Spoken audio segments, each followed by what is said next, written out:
Morning, good afternoon, good evening, depending on when you've been watching this. I'm Jamie Moeller, and this is the Grad Connection, where my goal of delivering these videos is to try to help graduate students, anyone else who might stumble across this content, try to help you do more than survive. I want to see you thrive. So today's topic, I want to talk about results, particularly professional results.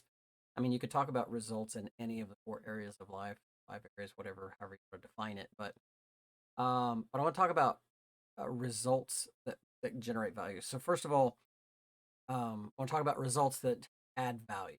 Um, so it in the work that we do, no matter what where you're working or what kind of work, results are what matter. And results that create value for your organization, in whatever line of work you're doing. Um, Results, they also create a demand for you and kind of your brand. I want to call it that, depending on the marketing. Basically, it will open doors for you. It'll make a room for you.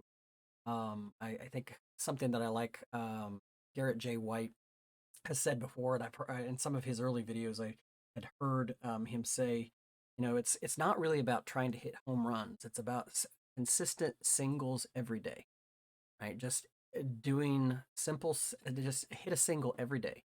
And the analogy he uses is basically a baseball analogy, where if you actually look and see, teams that actually perform well are those that just consistently hit singles. It's not, and I would say baseball players, individually, if you were to look at them, the ones that are the most successful are the ones that just simply get on base, basically, and you just and bike and the way Garrett describes it oftentimes is it's kind of like, I mean, essentially, the very first time you hit a single, you're not going to score.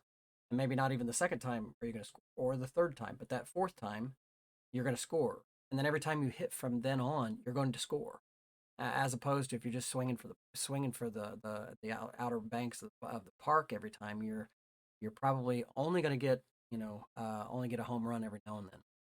So consistent singles every day. So results that add value and consistently delivering results is important. So that's the first point I want to make, is that it's about results. It's about results that add value.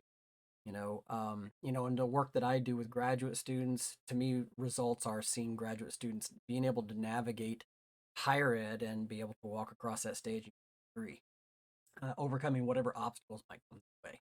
Um, as it relates to research integrity work that I do. It's to me, the result is being able to process the research misconduct allegations, walk with folks through that process, and make sure that due process is followed. If you're a teacher, it's about educating the future generation. Name whatever it is that you do. Figure out the results that add value, and that's what you need to focus on. The reason I say this, second point I want to make, if time and energy or time and effort don't create results of value, they're irrelevant.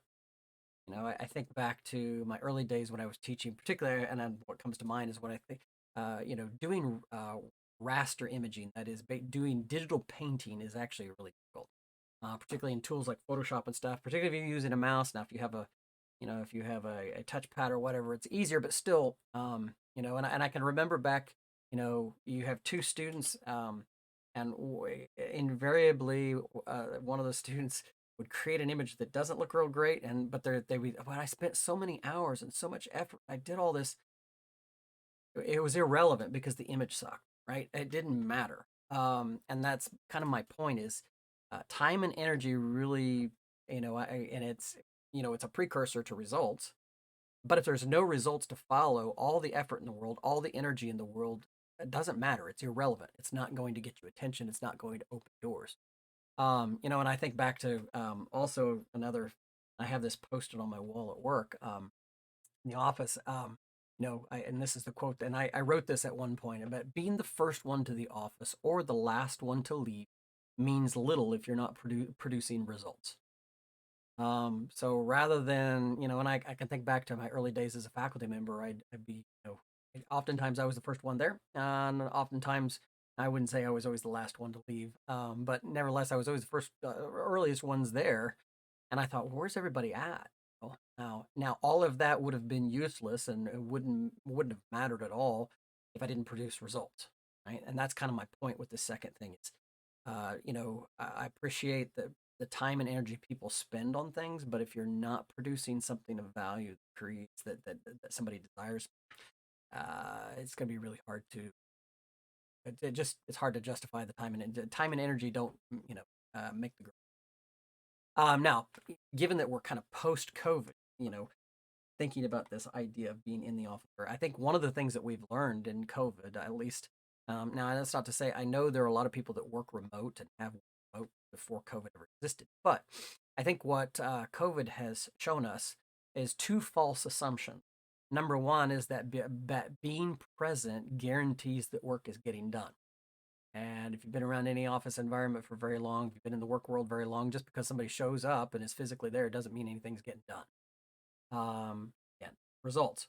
And then the flip side of that is also true. Not being present guarantees work is not getting done, and that's a false assumption as well, because we've all proven it in COVID and having to work remotely and figure out new ways to get stuff done. But in both of these scenarios, it's results that matter. Some results require physical presence, some do not. And what I would say to you is do whatever is necessary to provide results that create value, and make you basically create a demand for you and your time and what you can do. And there's a lot, because I say that because there are a lot of quotes about the relationship between good things happening and hard work. Um, but hard work, just like time and effort, only matters if it produces results of value. So that's the second point. So first, focusing on results, not your time and your energy and that kind of thing, right? And then the third point I want to make is results always precede rewards. And I'm amazed by the number of people that think that they should be endued with some position or some raise, money, whatever it happens to be. Just because they've done something for a short period of time. It may take months or years of professional investment producing results before you see a reward, a benefit, a raise, or a position out of something.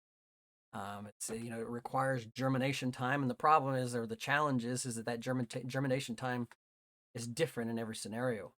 But one of the things that I've noticed, and I can look at various, and I think this is probably true in a lot of industries, but I can certainly say it's true where I work. Is that there are often times where I've done something for a year or 2 years before there's anything in it, before it produces anything.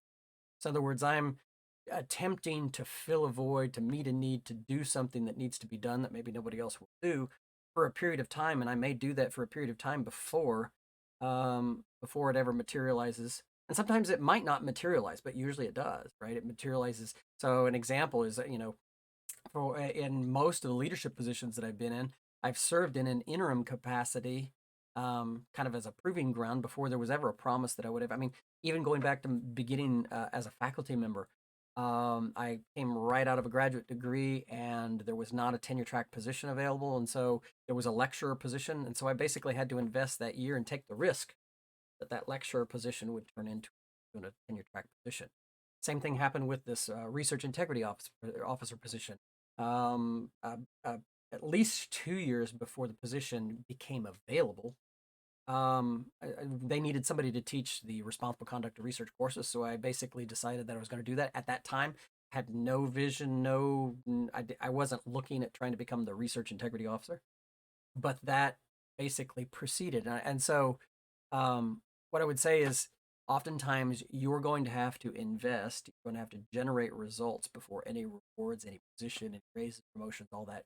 And I would say, my experience has been it might be as much as 2 to 3 years before you might see a payoff, and that sometimes that's too much for folks.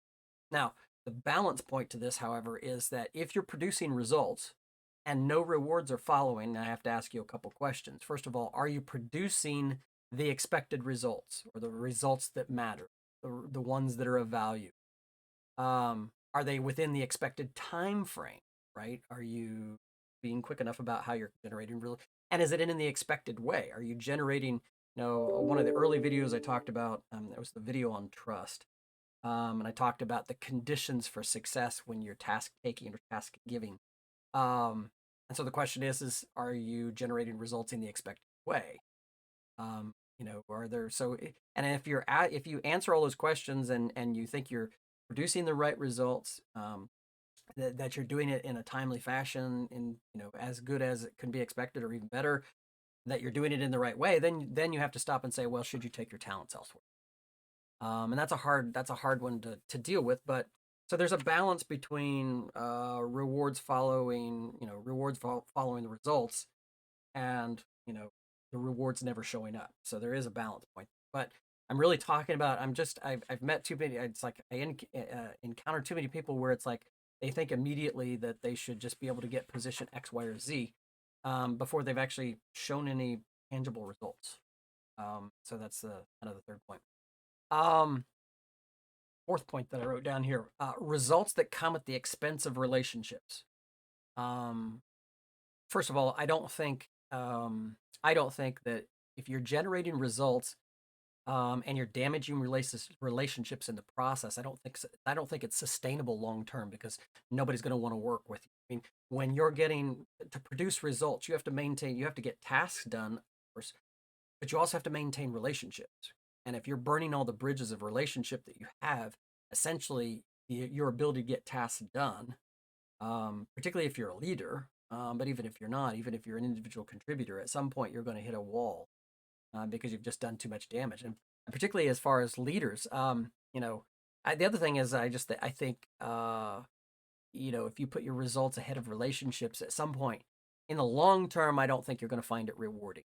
Um, you know, there's this phrase of, it's lonely at the top. Well, it's only lonely at the top if you sacrifice everyone to get there. And that I think that's an important point to note. I mean, I understand everybody, uh, holds Steve Jobs in high regard for all he was able to do, at Apple, and kind of the inventiveness, but he's also a jerk to work from pretty much all the stories I've ever. And I think it would probably be kind of lonely, and sad, to accomplish a bunch of stuff, but then have no, because really connectedness and relationship is why we're here in the first. So, and then number five, the last point that I want to make, everybody's told to pursue your passion. Um, and I would say, and I really kind of agree with a guy named Gary Vay or V. I'm not sure how you pronounce his name, but nevertheless, he talks about, he says, people that tell you to pursue your passion, they probably have already made their million.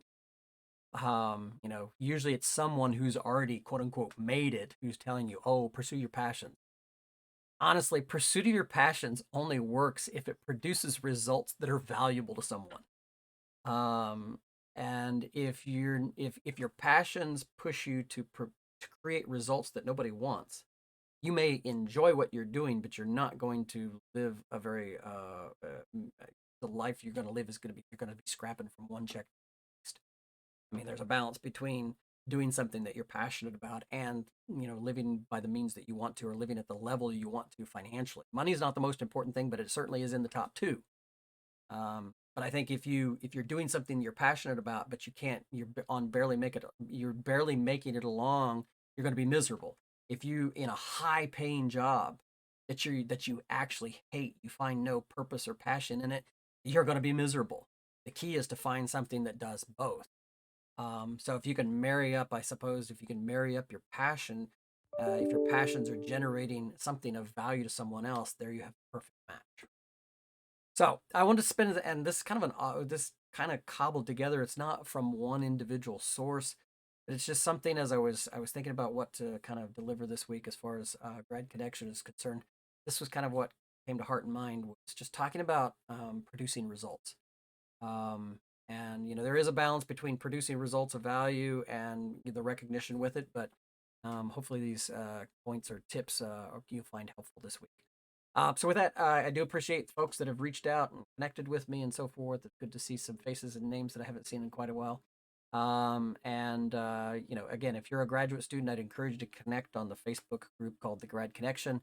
Again, I know it's kind of quiet right now because we're in the midst of summer, but I expect that group will get back active again as we move into the fall semester, and hopefully back to some sense of normalcy, what was normal prior to COVID. And I think everybody's looking forward to that, even capital I interest itself. So with that, have a great day. Thanks for listening. Bye bye.